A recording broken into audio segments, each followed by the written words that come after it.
Hello, my name is Bob, 34 years old, a biochemist working at Novellum Pharma, a leading pharmaceutical company in the US, a giant in the medical industry.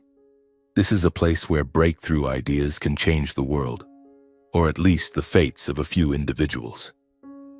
I'm not the type to dream of fame or fortune.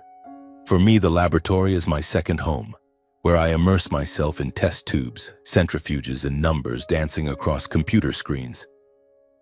Each day that passes, I feel the pulse of passion, of sleepless nights chasing a grand goal, a drug formula that could transform the lives of millions. Currently, I'm developing and researching a drug designed to prevent hair loss in the elderly. It may sound simple, but it's far from it. This isn't just about keeping a few strands of hair on someone's head. The formula, which I call Revive, has the potential to stimulate healthy hair follicle growth, slow the aging process of the scalp, and even improve overall scalp health. It's the result of over 18 months of relentless work, days when I forgot to eat lunch, nights spent in the lab until dawn just to recheck a chemical reaction for the 100th time. I've poured sweat, tears, and my entire heart into every formula, every sample. Revive isn't just a project, it's my dream, a testament to what I'm capable of achieving. My lab is located on the 5th floor of Novellum's building, a small but well-equipped room. White walls, the faint smell of chemicals, and the familiar hum of the centrifuge like a background soundtrack. I love the quiet here, where I can focus completely, but it's not always peaceful. Despite its glamorous exterior, this company is rife with internal drama. My colleagues, a group of talented but fiercely competitive scientists, are always trying to outdo one another. And above them all is Thompson, my boss, the head of research and development. Thompson is a man in his 50s with salt and pepper hair and eyes as sharp as a blade. He has a polite smile, but it always makes me uneasy, as if he's calculating something behind a flawless mask. He's known for his cunning, but also his ruthlessness. Within the company, there are whispers about Thompson's dark past, rumors that he once unfairly competed with a talented young scientist named Clara to secure his position as department head. Clara left the company in disgrace, and no one knows what became of her. Stories like these make me keep my distance from Thompson, even though I still have to work under him. I never thought I'd become his target. I'm just an ordinary scientist working hard and steering clear of power games. But I was wrong. Thompson has something I lack: burning ambition. He craves fame, money, and status. To him, Revive isn't just a project. It's his ticket to solidifying his position in the company, and perhaps even in the entire pharmaceutical industry. I began to notice this through the way he started paying attention to my project. Unexpected visits to the lab, subtle questions about progress, and that glint in his eyes when I presented results. I thought he was just doing his job as a boss, but looking back, I realized those were the signs of a storm brewing. Everything I do, from formulas to samples, is meticulously documented. My personal laptop holds all my notes, source codes, and detailed analyses. The company computer stores official reports, while the samples are locked away in a cabinet in the lab. I'm not a paranoid person, but I'm cautious. In this industry, ideas are the most valuable asset, and I don't want any risks to jeopardize Revive. I've poured my heart and soul into it, and I know that if it succeeds, it will change not only my life, but the lives of millions. In the days leading up to the project's launch event, the atmosphere at the company grew tense. Novellum had invited the media, investors, and high-ranking officials to attend. This was an opportunity for the company to assert its dominance, and I was confident that Revive would be the shining star of the event. I worked tirelessly, double-checking every detail from molecular structures to test results. I wanted everything to be perfect. But deep down, I felt an unsettling premonition. Something was off, though I couldn't pinpoint what. Perhaps it was the way Thompson patted my shoulder and said, "Bob, you're doing great. This project is going to be a huge hit." His smile, as always, sent a chill down my spine, and that uneasy feeling only grew stronger with each passing day. That evening, I left the lab late, around 8 p.m. The sky was pitch black, with only the dim yellowish glow of streetlights illuminating the road home. I was driving my old Honda, my mind still lingering on Revive. Just 3 days until the launch event, and I was mentally rehearsing my presentation for the investors. Suddenly, a black SUV cut across my path, its blinding headlights startling me into slamming on the brakes. My heart pounded. Before I could process what was happening, 3 masked figures in black emerged from the shadows, silent as ghosts. "Get out of the car now!" a deep, chilling voice barked. I froze, my trembling hands gripping the steering wheel. The car door was yanked open, and before I could react, a tall figure dragged me out. I stumbled onto the pavement, my knees scraping against the cold asphalt. "Where's the bag?" a second man growled. I pointed shakily to the back seat where my bag, containing my laptop, more valuable to me than my life at that moment, sat. The laptop held all of Revive's data, formulas, notes, analyses. The man snatched the bag, checked it quickly, and turned to his accomplices. "Got it. Let's go." I tried to shout, "No, please, I need it." But a sharp kick to my stomach sent me crumpling to the ground, my breath caught in my throat. "Shut up if you want to live," the third man whispered, his voice as sharp as a blade. They vanished into the darkness, leaving me there in pain and panic. I don't know how long I sat on that road. 10 minutes? 20? It felt like my entire world had collapsed. My laptop, my documents, 18 months of my life's work, all gone. I asked myself, was this just a random robbery? But deep down I knew it wasn't. Someone had targeted Revive, targeted me. I dragged myself home, my mind spinning. That night I couldn't sleep, staring blankly at the wall, trying to recall every detail. The men's faces were hidden, but the voice of the last one haunted me. It sounded familiar, but I couldn't place it. The next morning I rushed to the company, clinging to a faint hope that the data on the office computer was still there. But when I powered it on, the screen was empty. The Revive folder, hundreds of files, reports, source codes, experiment logs, was gone. My blood ran cold. I raced to the lab, nearly collapsing when I saw the lock on the storage cabinet broken and the test samples and printed documents missing. The lab, once my sanctuary, was now a chaotic mess. I called security and reported to management, but their response crushed me. The security cameras malfunctioned last night. Nothing was recorded. Malfunctioned? What a coincidence. I went to Thompson's office, hoping he could help. He sat behind his desk, his eyes filled with sympathy, but it felt so fake it gave me chills. "Bob, what a shame," he said, his voice flat, like he was reading from a script. "These things happen sometimes. Do you have any backups?" I shook my head, my throat tight. I had backups, but they were all on the stolen laptop or the wiped computer. Thompson sighed and patted my shoulder. "Stay calm. We'll figure something out." But his eyes, that wolfish glint, told me he knew more than he was letting on. I began to suspect him. Was Thompson involved? The thought made my heart race, not out of fear, but anger. With only 2 days left until the launch, I felt like I was falling into a carefully laid trap. Thompson started showing up more often, asking about the situation with a feigned look of concern.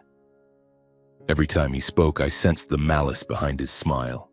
I had no proof, only a gut feeling that he was behind it all. And if I was right, I hadn't just lost Revive. I'd lost my faith in justice.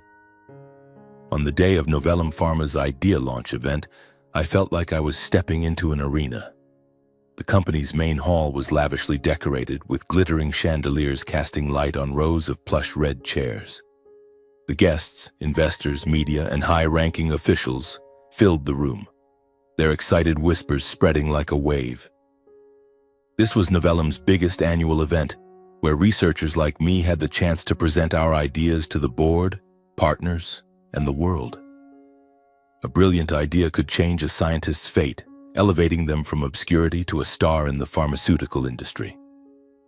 But today I wasn't excited. I felt only a gnawing pain, like a slow-burning fire in my chest. Revive, my hair loss prevention drug, the product of 18 months of sleepless nights and relentless days in the lab, had been stolen. The laptop containing all my notes, The company computer with my reports and the samples locked in the lab cabinet were all gone after a mysterious robbery and break-in 3 days ago. I knew Thompson, my boss, was involved, though I had no proof. His sinister eyes and fake smile haunted me. Today, I was here not to present, but to witness what I feared most: Thompson stealing my work in front of everyone. I stood in a corner of the hall trying to blend into the crowd of colleagues and guests. My hand tightly gripped a cold cup of coffee, my palms sweaty. The hall was dazzling, but to me it was merely a stage for betrayal. One by one, researchers took the podium to present their ideas. One introduced a new antibiotic formula. Another discussed an innovative medical device. Each presentation was met with applause and admiring looks. I should have been up there talking about Revive, how it stimulates hair follicles, slows scalp aging, and offers hope to millions of elderly people. But now, I was just a powerless spectator. Then it was Thompson's turn. He strode to the podium, his black suit perfectly tailored, a confident smile like that of a seasoned politician. He adjusted the microphone, scanning the room with the air of someone who knew he was about to steal the spotlight. "Ladies and gentlemen," he began, his warm, resonant voice echoing through the hall. "Today, I am proud to introduce a revolutionary idea. Revive, a hair loss prevention drug for the elderly that not only enhances aesthetics but also improves quality of life." The crowd fell silent, then erupted in applause. I felt as if someone was crushing my heart. Every word he spoke was a stab. Revive was mine. I had built it from nothing, from complex chemical reactions to meticulous samples, yet there was Thompson, smugly taking credit as if I had never existed. He began presenting details, projecting slides I had created onto the large screen. Charts analyzing hair follicles, molecular structures, initial test results. All mine.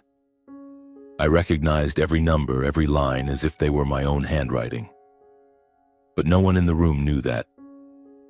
Journalists scribbled furiously, investors nodded, and CEO Elena Carter, seated in the front row, listened intently. She was a sharp woman, known for her fairness, but also her strictness. I wondered if she suspected anything. How could she? Thompson had orchestrated everything too perfectly, from the robbery to the data erasure. I wanted to scream, to rush the stage, grab the microphone, and tell the truth. But I had nothing. No laptop, no documents, no samples. Only my memories and the rage boiling inside me. Thompson spoke of months of tireless work and relentless creativity as if he were the one slaving away in the lab. My stomach churned, my breathing heavy. A colleague beside me, Sarah, whispered, "I didn't expect Thompson to come up with something this brilliant." I wanted to yell that it wasn't his idea, but I clenched my jaw, struggling to stay calm. During the Q&A, a journalist from the National Medical Journal stood up. "Mr. Thompson, how are Revive's clinical trials progressing? Are there any risks?" I held my breath. I knew Revive wasn't perfect. In early tests, I had noted risks of scalp inflammation and allergies in some subjects. I had planned to address these issues and propose improvements. But Thompson smiled, his voice smooth as silk. "We've conducted thorough testing. The results are very promising and we're ready for the next phase." I caught a fleeting moment of hesitation in his eyes, though he hid it well. He didn't know about the side effects because he hadn't created Revive. This was my chance. I knew the formula, its weaknesses, and how to fix them. But how could I prove it? I had no evidence, only the knowledge in my head. I glanced at Ms. Carter, noticing her jotting something down. Did she sense something off? I needed to act, but the weight of helplessness pressed on my chest like a boulder. The event ended and the guests dispersed. Thompson walked past me, flashing a triumphant smile. "Not a bad presentation, right, Bob?" he said, his voice light but laced with mockery. I stared into his eyes, searching for a hint of guilt, but he was too good at hiding it. Then as he turned away, his voice echoed in my mind like an alarm bell. "Not a bad presentation, right, Bob?" A chill ran down my spine. That voice, deep, cold, sharp as a blade, was the same as the one from the robbery a few days ago. The one that whispered, "Shut up if you want to live." My heart pounded. There was no mistaking it. It was Thompson. He wasn't just behind the robbery, he was directly involved. After Thompson walked away, his triumphant smile felt like a final dagger to my pride. But the moment his voice echoed in my mind, matching the voice of the robber from that night, a new fire ignited within me. It was no longer fear or helplessness, it was determination. I wouldn't let Thompson Steele revive my dream. I had no physical evidence, but I possessed something he could never have. True knowledge of Revive, every minute detail of the formula, every chemical reaction, every potential risk. That was my weapon, and I would use it to turn the tables. The hall gradually emptied as the guests left, but I stayed, my mind racing with thoughts. I needed to speak with Elena Carter, Novellam's CEO.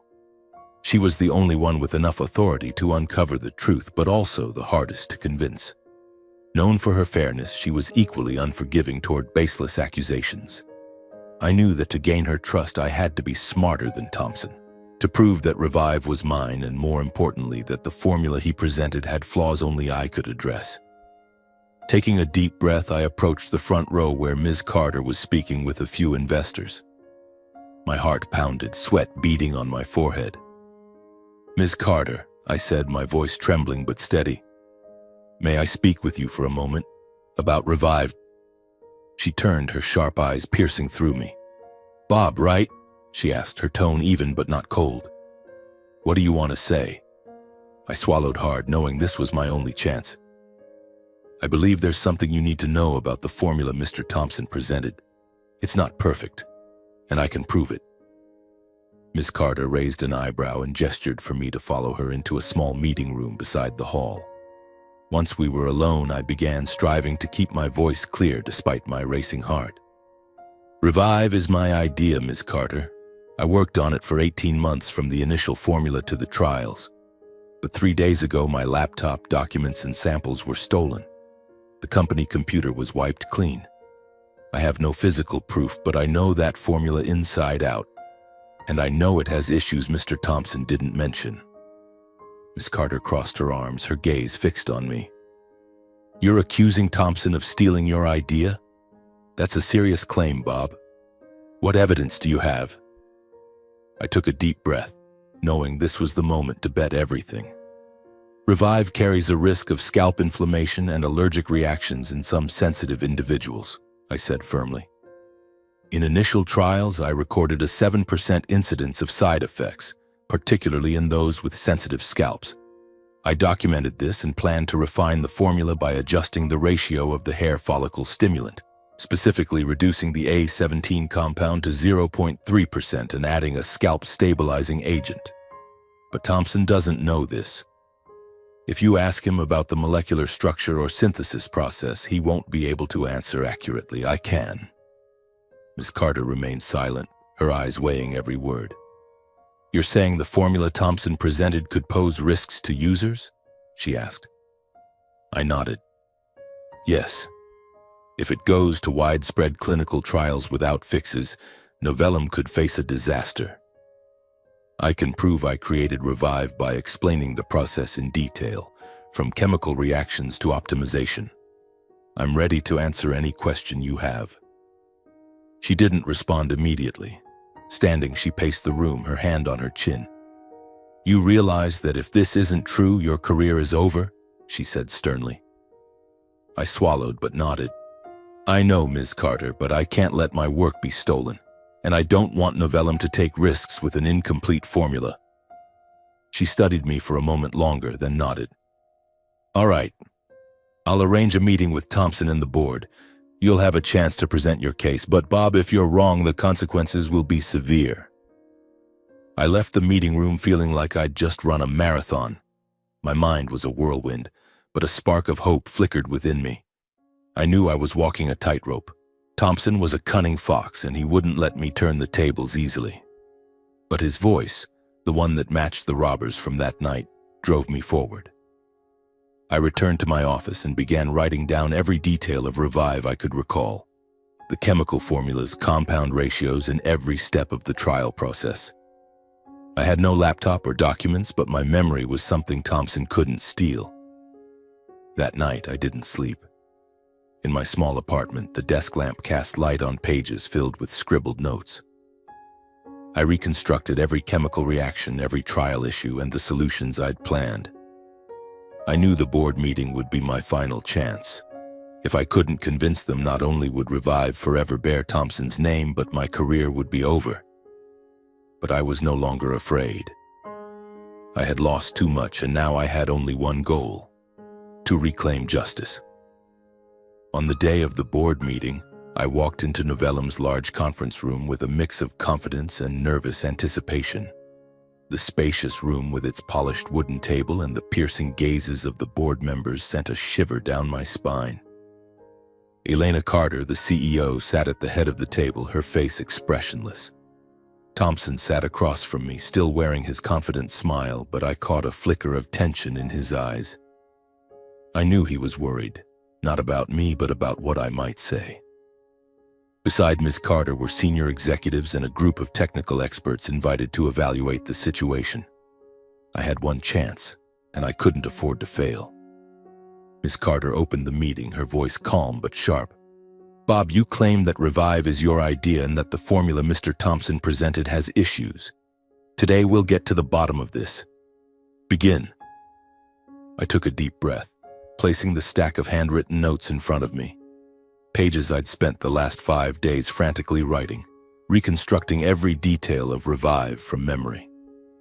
"Ms. Carter, esteemed board members," I said, striving to keep my voice steady despite my pounding heart. "Revive is a project I developed over 18 months. I can prove this through my detailed knowledge of the formula, the synthesis process, and the issues Mr. Thompson failed to mention at the launch." Thompson let out a dry, mocking laugh, interrupting me. "Bob, you're desperate," he said. "I understand you're upset about losing your data, but accusing me is outrageous. Revive is my project, and I have the documentation to prove it." He slid a thick folder toward Ms. Carter, exuding confidence as if he held all the cards. I glanced at the folder, knowing it contained my stolen work, altered to bear his name. But I didn't waver. "Mr. Thompson," I said, locking eyes with him, "if Revive is yours, can you explain why the current formula risks causing scalp inflammation in 7% of test subjects? Or do you know how to adjust the A17 compound to address it?" The room fell silent. Thompson's brow furrowed, his smile stiffening. "That's just a minor detail," he replied, his voice slightly shaky. "We're addressing it in the next phase." I seized the moment. "A minor detail? Ms. Carter, if A17 isn't reduced to 0.3% and a scalp-stabilizing agent added, Revive could cause severe allergic reactions, potentially leading to lawsuits. I documented this issue in initial trials, but Mr. Thompson didn't mention it at the launch." I turned to the technical experts. "If you'll allow me, I can explain the entire synthesis process in detail, from chemical reactions to hair follicle optimization. Can Mr. Thompson do the same?" Ms. Carter nodded for me to continue. I began step by step, detailing every chemical reaction, every compound ratio. I drew the molecular structure on the whiteboard, explaining how I developed Revive from its initial concept to trials. The experts nodded, scribbling notes. Thompson tried to interject, claiming he oversaw the project. But when Ms. Carter asked him to explain the specific mechanism of hair follicle stimulation, he faltered, giving vague, evasive answers. I saw sweat beading on his forehead, and for the first time I sensed him losing his composure. Then, as I'd anticipated, bad news arrived. An assistant entered, whispering to Ms. Carter. She stood, her expression grave. "We've just received a report from the clinical trial team. Revive, with its current formula, has caused scalp inflammation in 10% of subjects in expanded trials. This is a serious issue." The room buzzed with murmurs. Thompson's face paled and he stammered, "It's just a minor error. We'll fix it." But Ms. Carter cut him off. "Mr. Thompson, if you're behind Revive, why didn't you foresee this? Bob warned us and he has a solution. I want to hear it." I stepped forward, outlining my solution. reducing A17, adding a stabilizing agent, and adjusting the trial process to ensure safety. The experts nodded, one even asking about dosage specifics, which I answered fluently. Thompson had nothing left to say. Ms. Carter fixed him with an icy stare. "Mr. Thompson, I need an explanation. If Revive is yours, why does Bob know more about every detail?" Thompson stammered but couldn't provide a convincing response. The truth was starting to unravel, like a curtain being torn away. Ms. Carter remained silent for a moment, then turned to me. "Bob, your account is compelling, but we need concrete evidence to address this accusation. I'll order an internal investigation immediately. If you're right, we'll get to the bottom of this." She looked at Thompson, her voice stern. "And you, Thompson, I suggest you prepare yourself. This meeting isn't over." Thompson's face drained of color, his confident smile gone. I stood there, feeling a mix of relief and tension. The truth was drawing closer, but I knew the road ahead was still fraught with risks. Miss Carter gave me a slight nod, a silent promise that justice would be served. Ms. Carter left the meeting room, leaving behind a heavy atmosphere like the calm before a storm. Thompson stood, trying to maintain his composure, but I noticed his hands trembling as he gathered his documents. He glanced at me, his eyes no longer mocking but wary, like a cornered animal. I said nothing, quietly leaving the room, my heart pounding. The meeting had sparked a glimmer of hope, but I knew the truth wasn't fully exposed yet. Thompson was a cunning fox, and if I wasn't careful, he could turn the tables. But his voice, the one that matched the robbers from that night, kept my resolve burning. I wouldn't stop until justice was served. The next morning, Novellum was a beehive of activity. Ms. Carter kept her word, ordering an internal investigation with unprecedented speed. A team of top IT experts was brought in, specialists in tracing data and detecting anomalies. I was called to the IT room where computer screens glowed with lines of code and charts. One expert, a guy named Ryan with thick glasses, explained that they were scouring the company servers for traces of deleted data. "If someone erased your files," Ryan said, "they couldn't wipe them completely. There's always a trace, no matter how small." I nodded, but anxiety gnawed at me. Thompson wasn't foolish. He'd surely covered his tracks well. While the IT team worked, Ms. Carter contacted local law enforcement. I was asked to provide details about the robbery, the time, place, and descriptions of the 3 masked men. I recounted the voice of the last one, the cold, deep tone I was certain belonged to Thompson. "I know it sounds crazy," I told an investigator, a middle-aged woman with sharp eyes, "but I believe he was there."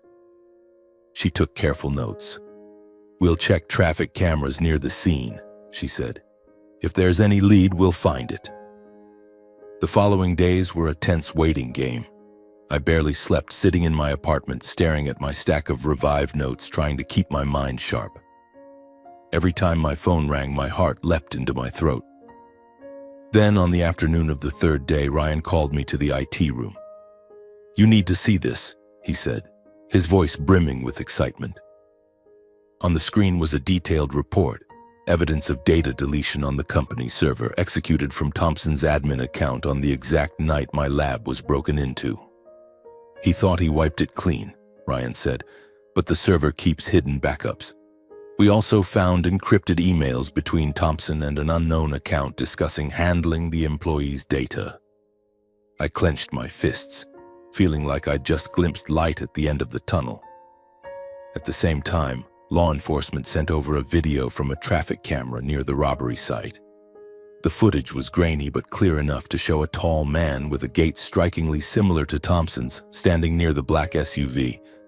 I watched it over and over, my heart racing. It was him, I was certain. 3 weeks later, Ms. Carter called an extraordinary board meeting, and the atmosphere in Novellum's large conference room was heavy as lead. I walked in, feeling the weight of the world on my shoulders. The room was smaller than the Idea Launch event hall, but the pressure was exponentially greater. The senior executives sat around the table, their faces stern. Thompson sat at the far end, his smug smile gone. He looked haggard, with dark circles under his eyes, as if he knew the storm had arrived. Ms. Carter stood at the head of the table, her gaze icy, holding a thick folder. I knew it contained the investigation's findings, evidence uncovered with the help of the IT team and law enforcement. Ms. Carter began, her voice resolute. Today, we're here to address a grave accusation. Mr. Thompson, head of R&D, is suspected of stealing Bob's idea and orchestrating the theft of his data. The room fell deathly silent. My heart pounded, but not out of fear. It was the anticipation of justice. Ms. Carter continued. The IT team found evidence of data deletion on the company server executed from Mr. Thompson's admin account on the night Bob's lab was broken into. Encrypted emails between him and an external group reveal he hired individuals to steal Bob's laptop and erase his data. Thompson shot up, his voice trembling. That's a lie. I've done nothing wrong. I was just... But Ms. Carter raised her hand, cutting him off. Mr. Thompson, we also have footage from a traffic camera near the site where Bob was attacked.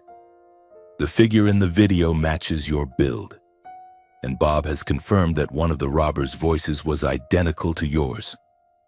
Murmurs rippled through the room. I looked at Thompson, seeing him clench his fists, his face pale.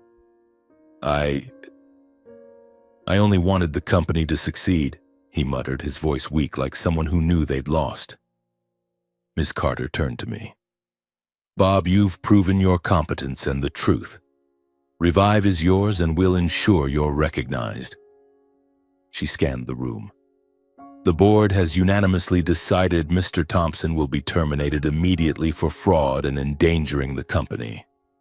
A security officer entered, gesturing for Thompson to leave. He stood, stumbling, his eyes vacant. As he passed me, he didn't dare meet my gaze, only muttering, "You think you've won, Bob?" I didn't respond. I didn't need to. Justice had spoken. After the meeting, Ms. Carter sent a company-wide email.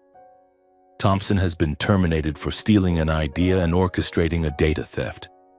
Bob is the creator of Revive and will be promoted to research team leader. The news spread like wildfire and the pharmaceutical industry buzzed. Thompson became a laughingstock, from a shining star to a disgraced failure. I was vindicated and justice was finally served. But the storm didn't end with Novellum. Thompson's downfall became the epicenter of a media and legal maelstrom. The local police, using the traffic camera footage and my testimony about the robber's voice, launched a criminal investigation. They tracked down the group Thompson had hired, uncovering his contact with a small criminal gang through a middleman. The encrypted emails found by Novellum's IT team were handed over to law enforcement, serving as key evidence. One morning, I received news. The police have detained Thompson for questioning. They found messages on his phone confirming he directly orchestrated the theft of your laptop. It didn't stop there. Novellum didn't settle for termination. The company filed a lawsuit against Thompson seeking damages for fraud, reputational harm, and risks to the Revive project. The lawsuit quickly led to his savings being frozen. I heard from a company lawyer that Thompson had spent a fortune hiring the robbers and covering his tracks, but now he had nothing left to fight with.